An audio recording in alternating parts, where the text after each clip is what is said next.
ఆరాధ్య foundation chairman Tadoju వాణి శ్రీకాంత్ రాజ్గా అందరికీ సుపరిచితమైన తాడోజు వాణి తెలంగాణ మలిదశ ఉద్యమకారిణి, ఆరాధ్య ఫౌండేషన్ చైర్మన్. ఆమె వివాహం అనంతరం తన భర్త అయిన తాడోజు శ్రీకాంత్ రాజ్ పేరుని కల్పుని తాడోజు వాణి శ్రీకాంత్ రాజ్గా పరిచయమయ్యారు. తాడోజు వాణి శ్రీకాంత్ రాజు సూర్యాపేట జిల్లా కోదాడ మండలంలోని అమీనాబాద్ గ్రామంలో బచ్చురాజ్యం నరసయ్యలకు 1988లో నిరుపేద కుటుంబంలో జన్మించారు. ఉస్మానియా యూనివర్సిటీ హైదరాబాద్లో MBA చేసి విద్యాభ్యాసం పూర్తి చేశారు. తెలంగాణకు జరుగుతున్న అన్యాయాన్ని చూసి తెలంగాణ విద్యార్థి గణ పరిషత్ స్థాపించి దానికి వ్యవస్థాపక అధ్యక్షురాలుగా వ్యవహరించి ఉద్యమంలో పాల్గొన్నారు. వాణి సినీ నటి విజయశాంతి స్థాపించిన తల్లి తెలంగాణ పార్టీలో చేరి 2007 నుండి తెలంగాణ ఉద్యమంలో చురుగ్గా పాల్గొన్నారు. తెలంగాణ ఉద్యమ సమయంలో తన తోటి ఉద్యమకారుడు తాడోజు శ్రీకాంత్ రాజు పరిచయమయ్యారు. వారిని 2009లో ఆదర్శ వివాహం చేసుకున్నారు. వీరికి ఆరాధ్య ఆహాన్ రాజు జన్మించారు. వీరు ఉద్యమ సమయంలో నుండే పేద ప్రజలకి సహాయం చేసేవారు.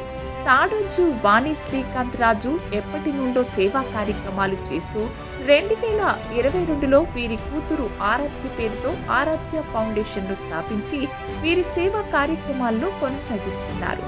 ఆరాధ్య ఫౌండేషన్ ఆధ్వర్యంలో వీరు ఎన్నో కార్యక్రమాలు చేశారు.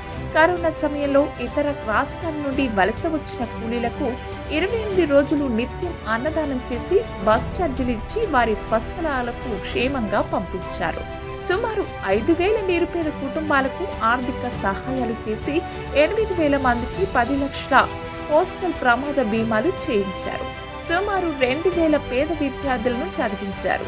సూర్యాపేట జిల్లా నాగారం మండలం లక్ష్మపురం గ్రామంలో నిరుపేద వృద్ధ దంపతులకు 3 లక్షల రూపాయల వ్యయంతో ఇల్లు నిర్మించారు. జనగామ జిల్లా కోలుకొండ గ్రామంలో నిరుపేద కుటుంబానికి 4 లక్షల రూపాయల వ్యయంతో ఇల్లు నిర్మించి అప్పటి మంత్రి ఎర్రబెల్లి దయాకర్ రావు గారితో గృహ ప్రవేశం చేయించారు. 2022వ సంవత్సరంలో ములుగు జిల్లాలో వర్షాలు కారణంగా నష్టపోయిన వరద బాధితుల కుటుంబాలకు ఎమ్మెల్యే సీతక్కతో కలిసి 3 లక్షల విలువ గల నిత్యావసర సరుకులు పంపిణీ చేసి విద్యార్థులకు సుమారు 10,000 పుస్తకాలు, పెన్నులు, దుస్తులు మరియు షూస్ పంపిణీ చేశారు. అలాగే క్రీడాకారులకు ఆర్థిక సహాయాలు చేసి ప్రోత్సహించారు. ఇవే కాకుండా ఎంతో మంది రోగులకు, వికలాంగులకు, ప్రమాదాలకు గురైన వ్యక్తులకు ఆసుపత్రి ఖర్చులు భరించి వారికి అండగా నిలిచారు. పేద కుటుంబాలకు చెందిన ఆడపిల్లలకు తమ సొంత ఖర్చులతో పెళ్లిళ్లు చేయించి వారికి పెద్ద దిక్కుగా నిలిచారు.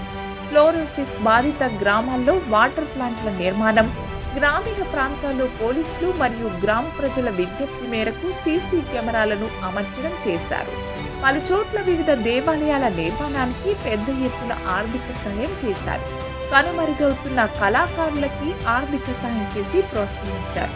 ఇవే కాకుండా బిఆర్ అంబేద్కర్, జ్యోతిరావు పూలే, సర్దార్ సర్వాయి పాపన్న లాంటి గొప్ప వ్యక్తుల విగ్రహాల ప్రతిష్టకు విరాళాలు అందజేశారు.